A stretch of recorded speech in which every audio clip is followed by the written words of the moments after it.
So hello, I'm going to hold a lecture on the importance of translating the names of characters and of places in Old Norse myths in order to understand the coded messages that are, in fact, present in these myths.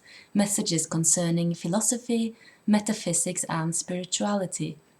Now, we know, at least scholars know, that the myths were told in a poetical style that was allusive and metaphorical. They were like parables, they were like riddles that had to be solved, deciphered, so to speak.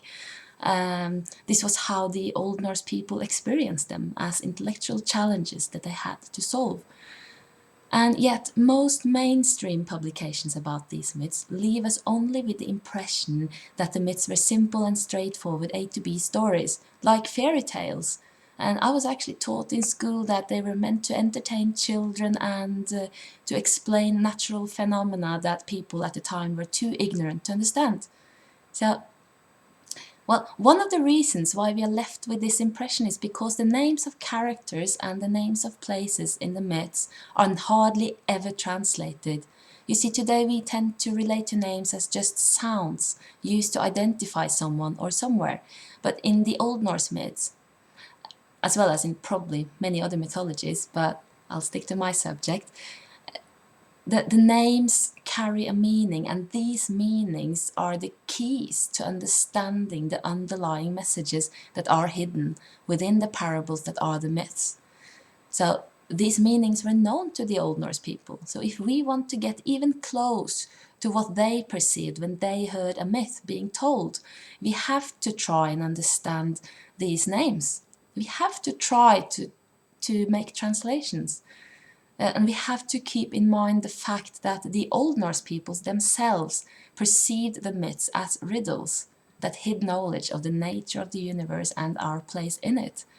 So I'm going to give an example of how a translation may provide new insight into the minds of people who lived more than 1,000 years ago.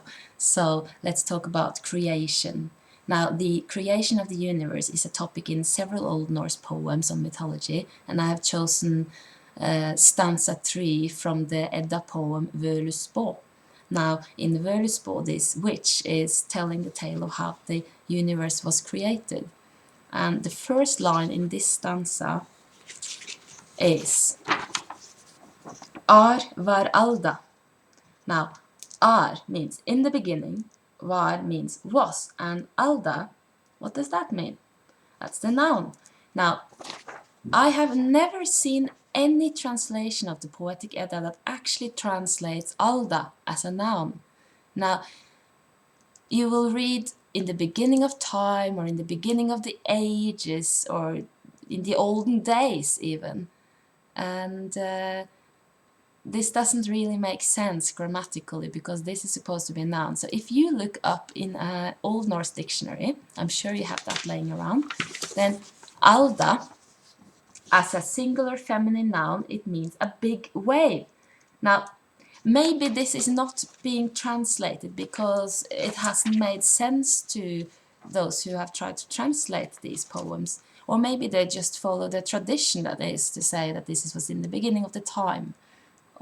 So, yeah, maybe, whatever, but Alda actually means a big wave, and it makes sense because waves, rivers and streams were a very important part of the primeval forces in the cosmos. And actually, Vikings were a seafaring folk, and they had many different words for waves.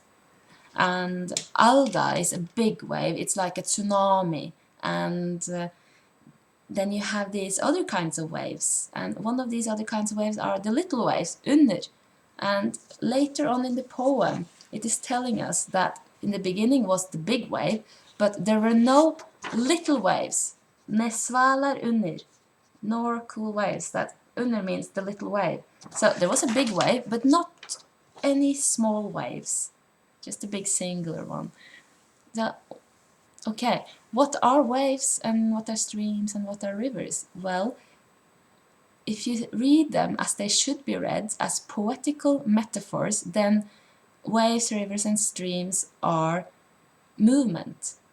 vibration, so to speak. And that brings us on to the next line in this stanza, which is Var Ymir bygdi. Now, Var means that place where, and it's referring to the big wave, so it's happening inside the big wave. Ymir, inside the big wave, is building. Now, what is Ymir?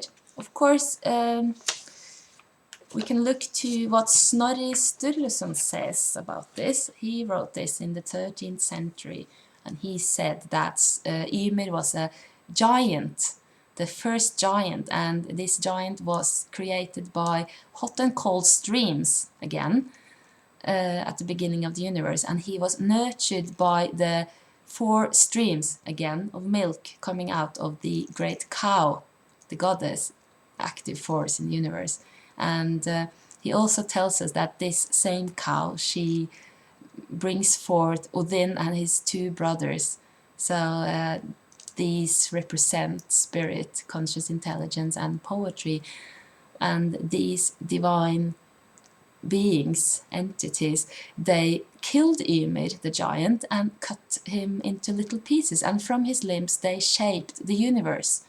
Now, what is Ymir? What does it mean? Well, you don't have to look further than an Old Norse dictionary again to see that Ymir is derived from Ymir, singular masculine noun, and it means a big sound. Right, so inside the big wave, a big sound was building. And it's getting interesting, you know, it gets tempting to say that, did these people know about sound waves? Maybe they did. So, and it makes also sense out of the story of these 3 gods killing and cutting this giant into pieces, because if a sound, a big primeval first singular sound of the universe is cut into pieces, it means that it is divided into countless tunes, an orchestra that makes up the universe. And I have to finish here, but I just want to point out that this is not a fairy tale. This is philosophy. This is metaphysics. So, yeah, I don't know much about physics, but I think maybe they're onto something very close to the truth. Alright, time is running out, so if you like this lecture and you want me to continue to do more, then please rate it, comment it, send me a message, subscribe, whatever. Just let me know and ask me questions if you like. I might find time to answer them. So, okay, that's it for today. Thank you.